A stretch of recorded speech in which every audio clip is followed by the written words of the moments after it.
बहुत से लोगों को लगता है कि नीतीश जी एक हो सकता है उनकी घर वापसी बीजेपी के साथ हो जाए, तो क्या आप वो रूल आउट कर रहे हैं? राइट। कि भाई लोगों की जो टेंडेंसी है आज जो पावर में है, जी, किसी चीज को छेड़ना, अगर उसका नहीं हुआ तो फिर जंप करके दूसरी तरफ चले जाना, ये हम लोगों को पहले से ही इसके बारे में सोच लेना चाहिए।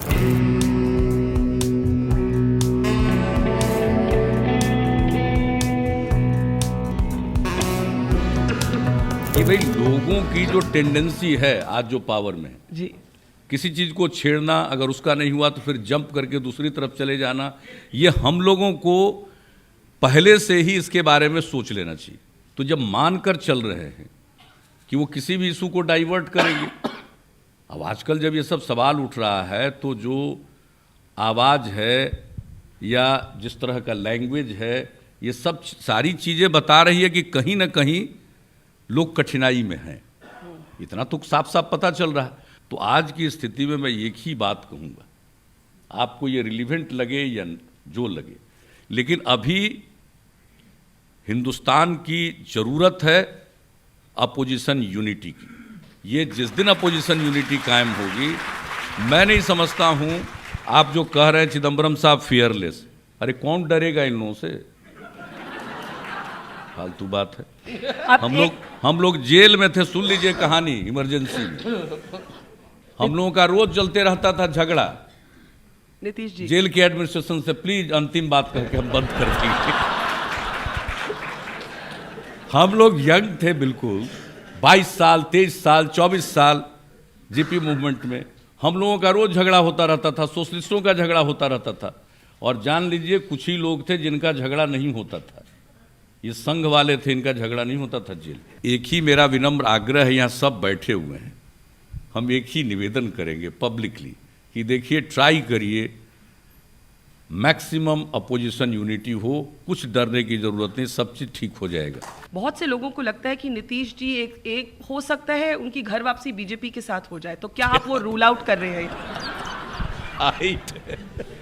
अच्छा एक बात बताइए, आप लोग ये बोल देते हैं। मैं पूछ रही हूँ, बोल नहीं रही, पूछ रही हूँ सर। सुनिए, चिदम्बरम साहब यहाँ बैठे हुए, जीएसटी तो यूपीए ने लाया था जी, और उसमें बीजेपी खिलाफ थी। जी, हम लोग बिहार में थे, जी, एनडीए था, जीएसटी का सपोर्ट हमने किया था कि नहीं किया था?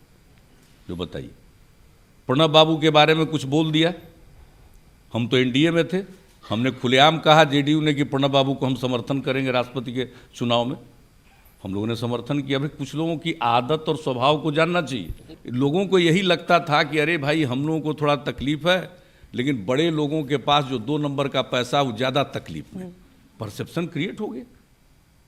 अब सवाल है भी कुछ नहीं, और चीज़ों को छोड़ करके ये कहना चाहिए कि भाई कितना काला धन बाहर आया, किस हद तक ये हिट हुआ, आगे बेनामी पर क्या हिट होगा, क्या रोड मैप है, ये सब सवाल पूछना चाहिए।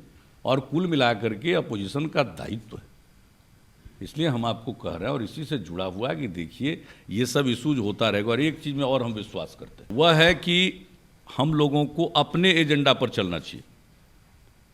दूसरे के एजेंडा पर रिएक्ट करने के लिए ये फर्ज भी है अपोजिशन का, तो 10% स्पेस देना चाहिए रिएक्ट करने वाला, 90% अपने एजेंडा पर चलना चाहिए। कि अगर वही एजेंडा सेट करेंगे तो स्वाभाविक रूप से उसका एडवांटेज होता है।